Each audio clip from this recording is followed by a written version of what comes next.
Hello, Neoga students. We still miss you. And today I'm going to read you a book that I used to read when I was in Title I when I was at the elementary school, and it is called The Hippo-not-amus. So, The Hippo-not-amus by Tony and Jan Payne and illustrated by Guy Parker Reese.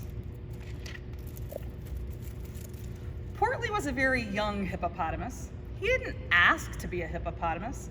He was just born that way. And he wasn't sure he wanted to be one forever. Hippos stood up to their eyes in water all day. They ate boring old grass all day. What sort of life was that? One day, Portly said to his mom and dad, "I've been a hippo for too long, and now I want to be something else." "Impossible," said his dad, shaking his head. "You're a hippopotamus, and that's the way it is," said his mom. But Portly was a very stubborn hippo. "We'll see about that," he said, and stomped off.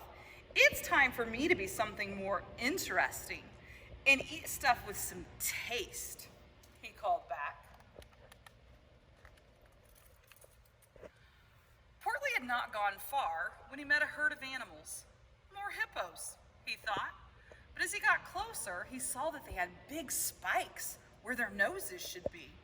You could do a lot of, tossing stuff around with spikes like that, he thought. "Excuse me," Portly said politely to the nearest animal. "What sort of creature are you?" "I'm a rhinoceros," said the animal through a mouthful of twigs. "Well, I'm going to be a rhino thingy too," said Portly. "But first I need some spikes. Where did you get yours?" The rhinoceros laughed. "You could say I got my horns from my mother." "Does she have any more?" asked Portly. "No," said the rhino. "You have to grow your own." "We'll see about that," said the little hippo. Portly found 2 pieces of wood and sharpened them until they were pointed like horns. He tied them on his nose, but then he couldn't see. He tied them to the sides of his head.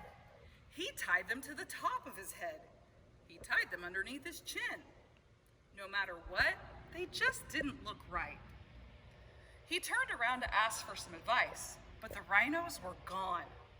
So Portly continued on his journey with the horns sticking out just anywhere. Before long, Portly saw a strange animal hanging upside down from a tree. That looked like fun. "Excuse me," he said. "What sort of creature are you?" "I'm a bat, I think," said the animal. "And you are?" "I'm a hippo-noceros, actually," said Portly. "So what do bats do?" The bat took ages to answer. "Eat stuff, hang out. It's not easy being a bat," he said. "We'll see about that," said Portly.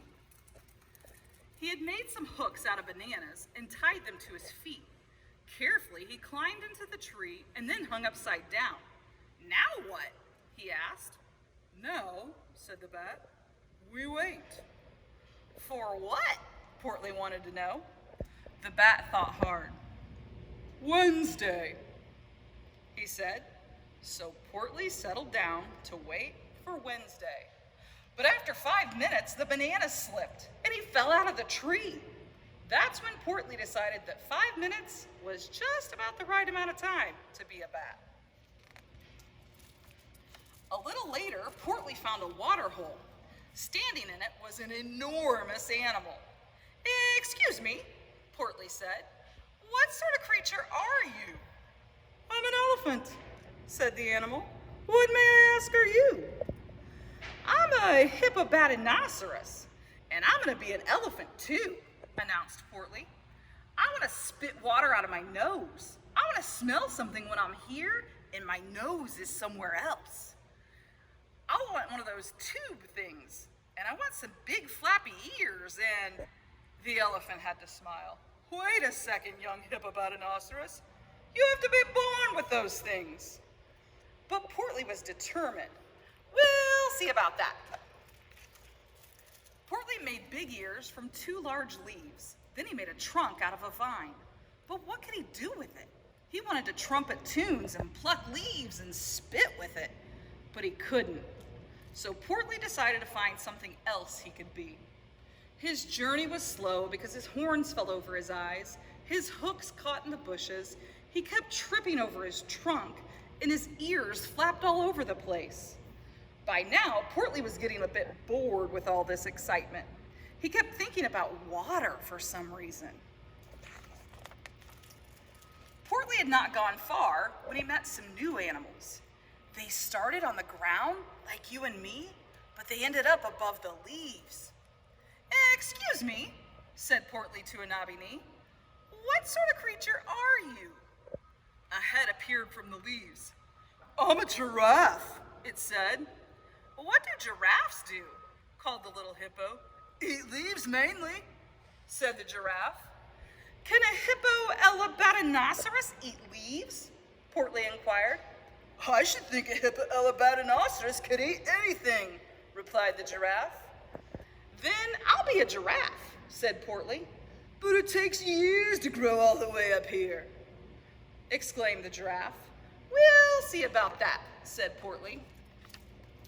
Portly made 2 tall stilts out of branches and strapped them to his legs, but it was hard being up so high.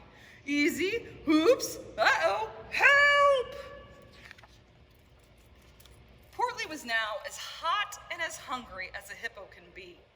"I know just what I need," he thought, and Portly started out on the long trail that led back to the river.